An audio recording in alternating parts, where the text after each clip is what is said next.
காவியா காவியா எழுந்துரு.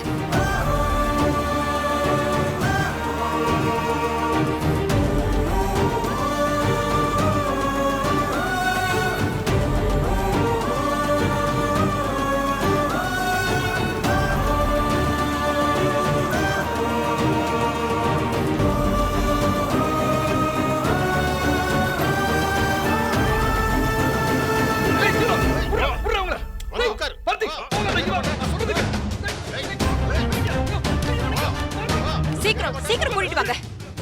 உட்கார சொல்லுங்க. இங்க பாரு ரம்யா, நீ உட்காரு. ஏய், ஒழுங்கு மரியாதையோ இவ கழுத்துல தாலியை கட்டு, இல்லன்னா என்ன பண்ணுவேன்னு தெரியாது. அவனை உட்கார வைங்க. இங்க பாருங்க, தேவையில்லாம நீங்க எல்லாம் பிரச்சனை பண்ணாதீங்க. நீங்க எல்லாம் யாரு? எதுக்காக பார்ட்டி இப்படி செதுக்குறீங்க? கையை விடுங்க.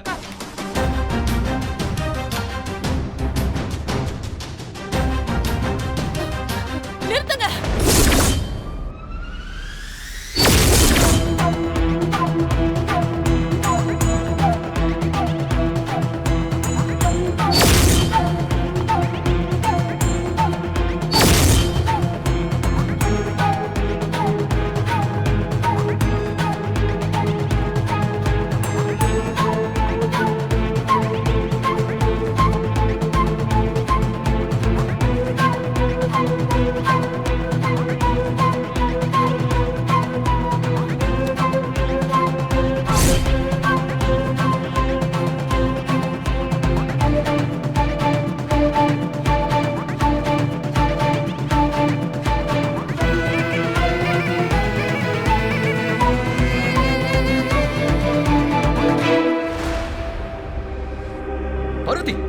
பார்வதி பொண்ணு, நீ எங்கெல்லாம் உணர்ந்து?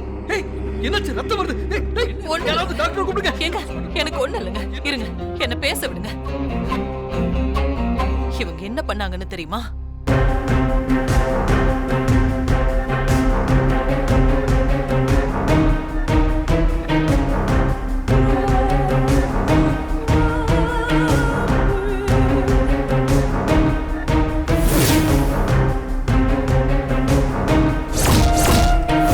ரம்யாவை பார்த்திக்கு கல்யாணம் பண்ணி வைக்கிறதுக்காக என்ன இவங்க கொல்லவே துணிஞ்சிட்டாங்க.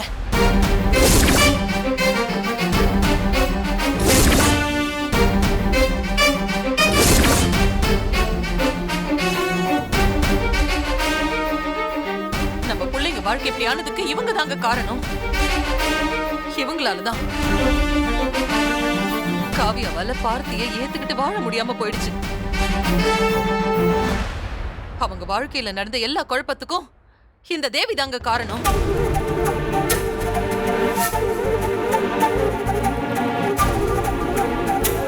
இப்படிப்பட்ட உங்களோட பொண்ணு நம்ம பையனுக்கு கல்யாணம் பண்ணி வைக்க கூடாது.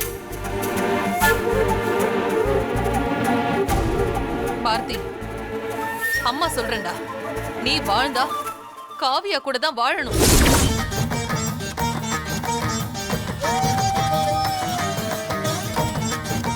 காவியா தான் உன் பொண்டாட்டி. என்ன பார்வதி, எல்லாருமா சேர்ந்து என் பொண்ணு வாழ்க்கையில விளையாடுறீங்களா? நான் உங்க குடும்பத்துக்கு பண்ணதெல்லாம் மறந்துட்டு பேசுறியா நீ? உங்க குடும்பத்துல ஒருத்தருக்கு கூட மனசாட்சியே இல்ல போல இருக்கு. அக்கா, மனசாட்சியா? அத பத்திலாம் நீ பேசவே கூடாதுக்கா. இந்த ஒட்டுமொத்த இடத்துலயும் மனசாட்சியே இல்லாத ஒரு ஆன்மா இருக்குன்னா அது நீ மட்டும்தான்க்கா.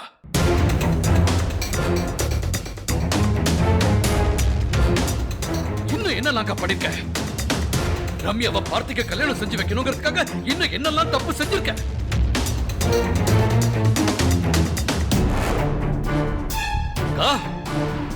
நீ செஞ்சதெல்லாம் நினைச்சு பார்க்கும்போது இந்த வாழ்நாள் முழுக்க எதையும் நாங்க மன்னிக்கவும் முடியாது, மறக்கவும் முடியாதுக்கா.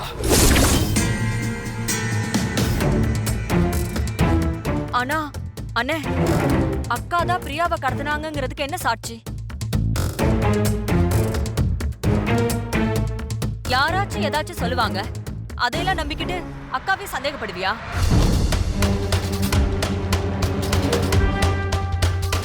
பார்த்திபனை நீ மட்டும் வளர்க்கலனே, அக்காவும் தான் வளர்த்திருக்காங்க. அவங்க போய் பார்த்தி எப்படி பண்ணுவாங்களா? யாரோ சொன்னதை வச்சுக்கிட்டு இத்தனை பேர் முன்னாடி என்னையே சந்தேகப்படுறீங்களா? நீ எல்லாம் ஒரு தம்பியா? நிறுத்துங்க.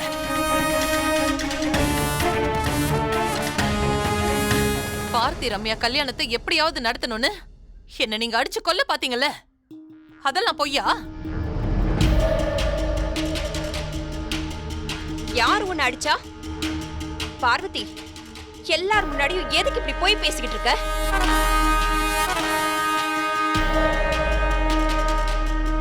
அருணாச்சலம், இங்க பாரு, உங்க பேசுறது எதையும் நம்பாத. நீங்க எல்லாரும் சபையில இருந்து இத பாத்துட்டு தானே இருக்கீங்க. இங்க எல்லாரும் இந்த கல்யாணத்தை நிறுத்துறதுக்காக என்னென்னமோ போய் சொல்லி டிராமா பண்ணிட்டு இருக்காங்க. யாரு டிராமா பண்றது, நீங்களா இல்ல நானா? அம்மா, நீங்க சொல்றதெல்லாம் உண்மையாவே இருக்கட்டும். ஆனா சாட்சி இல்லாம எப்படி இதை நம்புறது? ஏதாவது சாட்சி இருக்கா?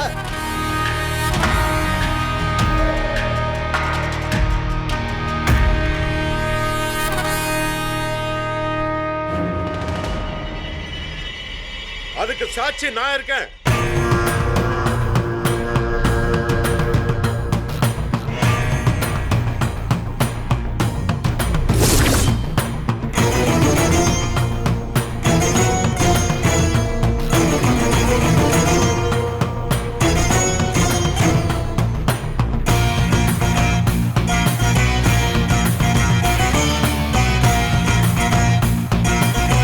என்ன மன்னிச்சிருங்க அத்தை.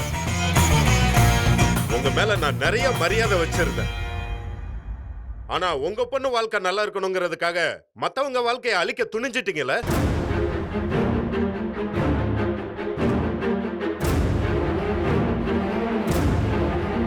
அன்னைக்கே உங்க மேல இருந்த மதிப்பு மரியாதை எல்லாமே போச்சு. இப்ப எல்லாரும் முன்னாடியும் நீங்க செஞ்ச தப்போட சாட்சியா நான் வந்து நிக்கிறேன்.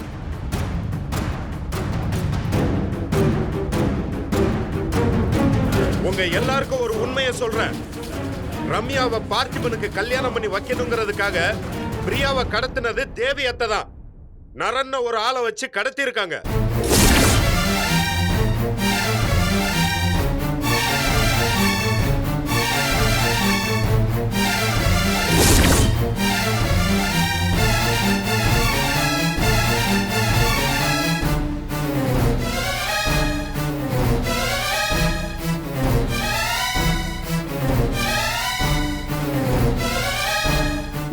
பார்க்கவே அருவருப்பா இருக்கு.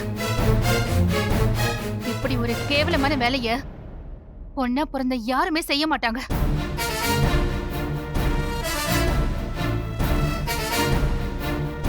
நீங்கெல்லாம் மனுஷ ஜென்மமே கிடையாது. சேய், இங்க பாரு, யார்கிட்ட வந்து என்ன பேசிக்கிட்டு இருக்க? அண்ணி போதும். பிரியா, நீ போ. குரல்ல வசதி பேசுறதுனால நீங்க சொல்ற பொய்யெல்லாம் உண்மை ஆயிடாது. நீங்க சொன்னது நான் இவ்வளவு நாளா உண்மைன்னு நம்பிட்டு இருந்தேன். ஆனா இனிமே நான் நம்ப மாட்டேன். நான் தூக்கி வளர்த்த பசங்கன்னு சொல்லுவியேக்கா. நீ தூக்கி வளர்த்த பசங்களுக்கு நீ செஞ்சிருக்கிறது இதுதானா? எப்படிக்கா மனசு வந்துச்சு உனக்கு? நிதானமா யோசிச்சு பதில் சொல்லு. என்னைக்காவது நான் உன்னை என் அக்காவா நினைச்சிருக்கேனா? என் அம்மாவா தானே உன்னை நான் பார்த்திருக்கேன். என் பசங்க வாழ்க்கையை நாசம் பண்ண எப்படிக்கா மனசு வந்துச்சு உனக்கு? அருணாச்சலம், இவங்க சொல்ற எதையும் நம்பாத.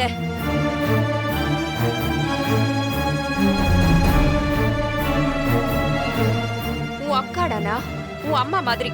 நான் உனக்கு போய் துரோகம் பண்ணுவேனா? இவன் போய் சொல்றான். இவன் ஏன் இப்படி சொல்றான் தெரியுமா? இவன் ரம்யாவை காதலிக்கிறான்.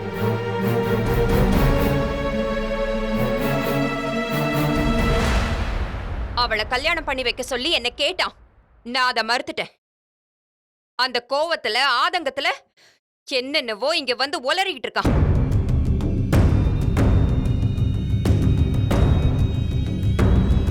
முதல்ல இந்த கல்யாணம் முடியட்டும். அதுக்கப்புறம் என்ன வேணுமோ நான் நிரூபிக்கிறேன். அத்தை, அருணாச்சலம், நிறுத்துங்க அத்தை. ஒரு தப்ப மறைக்கிறதுக்காக மேல மேல எத்தனை தப்பு தான் பண்ணுவீங்க?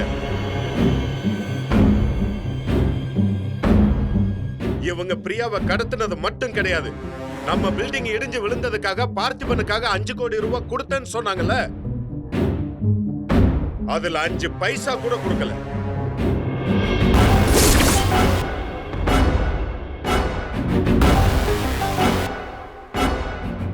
காவியா தான் பார்த்திபனுக்காக அவங்க எல்லார்கிட்டயும் பேசி கேஸ வாபஸ் வாங்க வச்சாங்க. பார்த்திபனுக்காக காவியா செஞ்சத என்னமோ இவங்களே செஞ்ச மாதிரி எல்லார்கிட்டயும் போய் சொல்லி நாடகம் ஆடி இருக்காங்க.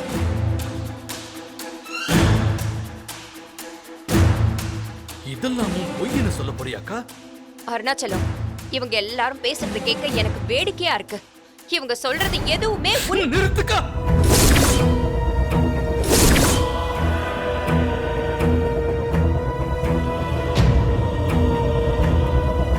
இதுக்கு மேலேயே நீ சொல்றத நான் நம்பினா என்ன விட இந்த உலகத்திலேயே பெரிய முட்டாள் ஒருத்தனும் கிடையாது. நீ என்ன தூக்கி வளர்த்தங்கிற ஒரே காரணத்துக்காக நீ சொல்றது அத்தனையும் நான் இன்னும் பொறுமையா கேட்டுக்கிட்டு இருக்கேன். இதே இடத்துல வேற ஒருத்தன் இருந்தான்னு வை.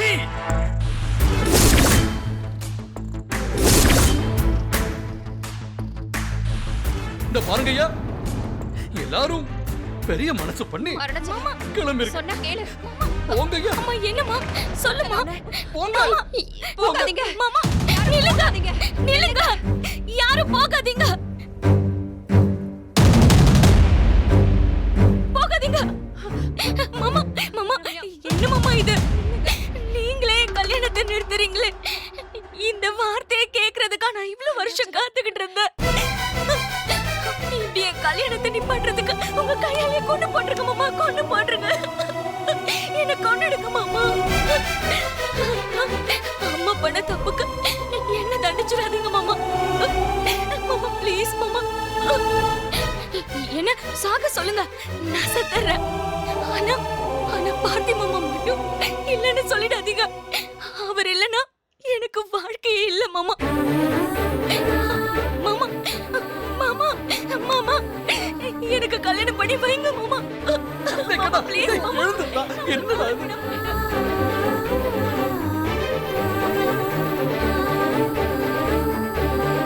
பார்த்தி மாமா தான் எனக்கு எல்லாமே.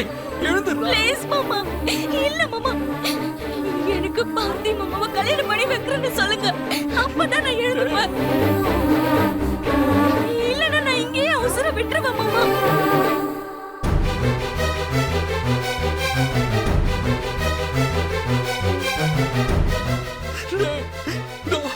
இருக்கிறவங்க அத்தனை பேருக்கு என்னால ஏதாவது விளக்க கொடுத்துட முடியும். ஒருத்தைக்கு தான் என்னால எந்த பதிலும் சொல்ல முடியாதுடா. நானே தவிச்சு போய் நிக்கிறேன்டா. எழுதுடா கண்ணா, எழுதுடா. எழுதுற நீ எழுதுடா. மாமா ப்ளீஸ் மாமா. என் பொண்ணு உன் கால்ல விழுந்து கெஞ்சினா கூட உன் மனசு இன்னும் இறங்கல. இல்ல அருணாச்சலம், அவ்வளவு கொல்லஞ்சக்காரனா நீ. பார்த்தியை எப்படி தூக்கி வளர்த்தியோ அதே மாதிரி தானே ரம்யாவையும் தூக்கி வளர்த்த. அவ அழத உன்னால எப்படி பாத்துக்கிட்டு இருக்க முடியுது?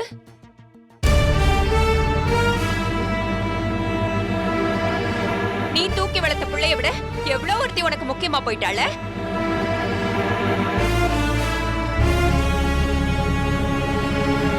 பார்த்தி கூட வாழ மாட்டேன் அவனை விட்டுட்டு போனவ அவன் உனக்கு வசதியா போயிட்டால.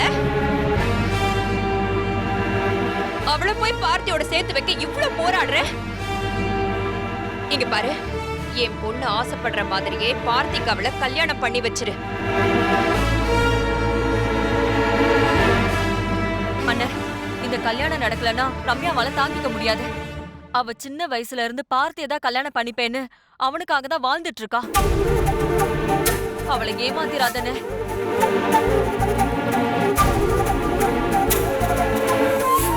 என்ன மஞ்சு நீ பேசிட்டு இருக்க?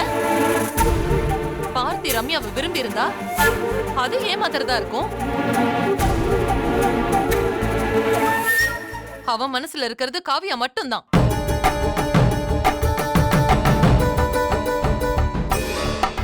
அவன் காவியா கூட மட்டும்தான் சேர்ந்து வாழணும்.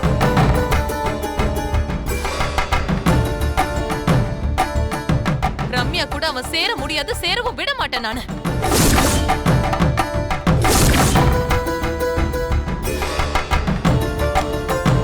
அருணாச்சலம்,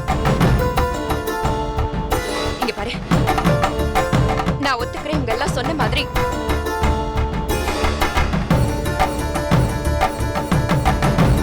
இந்த அக்கா பண்ணது தப்புதான். நான் உன்கிட்ட மன்னிப்பு கேட்டுக்கிறேன்ப்பா. என்ன மன்னிச்சிருப்பா. நான் உன்னை விட வயசுல பெரியவ. இருந்தாலும் உன் கைய காலா நினைச்சு கேக்குற.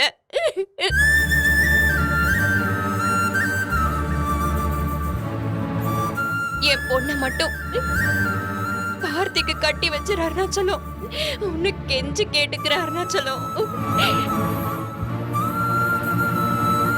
நான் ஏற்கனவே பல தடவை உன்கிட்ட சொன்னதுதான். கல்யாண விஷயத்தை பொறுத்த வரைக்கும் பார்த்து என்ன முடிவெடுக்கிறானோ அதுதான்.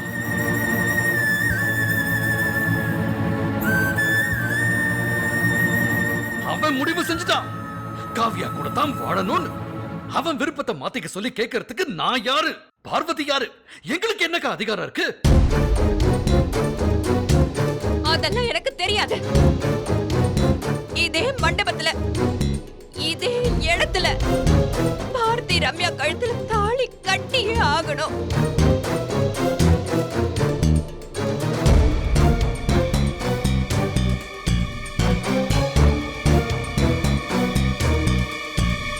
மாமா, நீ என்ன கல்யாணம் பண்ணிக்கிறேன்னு சொன்னதுனாலதானே நான் மணமேடு வரைக்கும் வந்தேன்.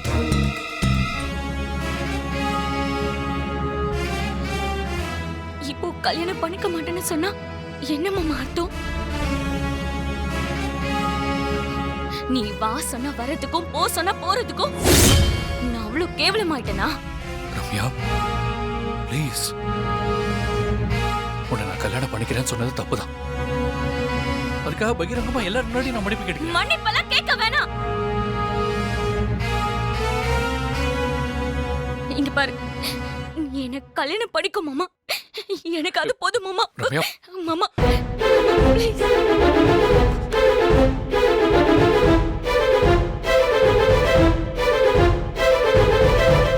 என்னால முடியாது ரம்யா. ஏன் மாமா? உன் மனசு என்னை ஏத்துக்கவே மாட்டேங்குது. சொல்லு மாமா, சொல்லு.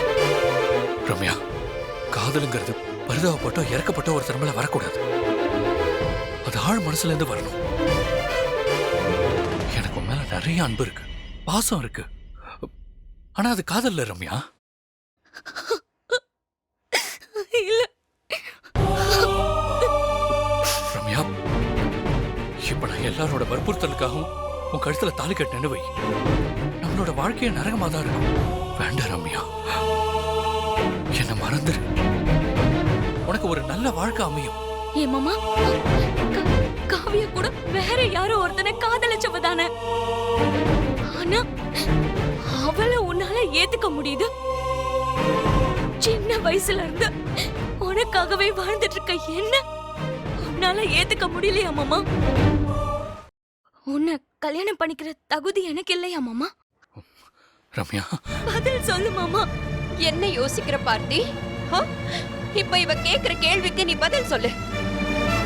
காவியாவை உன்னால ஏத்துக்க முடிஞ்சது இல்ல, அப்ப ஏன் பொண்ணு உன்னால ஏத்துக்க முடியல? என் வாழ்க்கையில காவியாவை தவிர வேற யாருக்கும் இடம் இல்ல. நாங்க ஒருத்தருக்கு ஒருத்தர் உயிருக்கு உயிரா நேசிக்கிறோம். இப்ப நான் இல்லைன்னா அவ இல்ல, அவ இல்லைன்னா நான் இல்ல. ஆனா ரம்யாவை பொறுத்த வரைக்கும் அப்படி இல்ல அத்தை. உங்களால அவளுக்கு ஒரு நல்ல வாழ்க்கை அமைச்சு தர முடியும். அவ உன்னதானடா லவ் பண்றா. நீ பாரு ரம்யா, நீ படிச்சவ. நான் சொல்ற எல்லாத்தையுமே நீ புரிஞ்சுப்ப. தயவு செஞ்சு அடம் பிடிக்காம உங்க அம்மாவை கூட்டிட்டு இங்க இருந்து போயிடு. இதுதான் உன் முடிவா? ஏன் முடிவு என்னன்னு காட்டுற?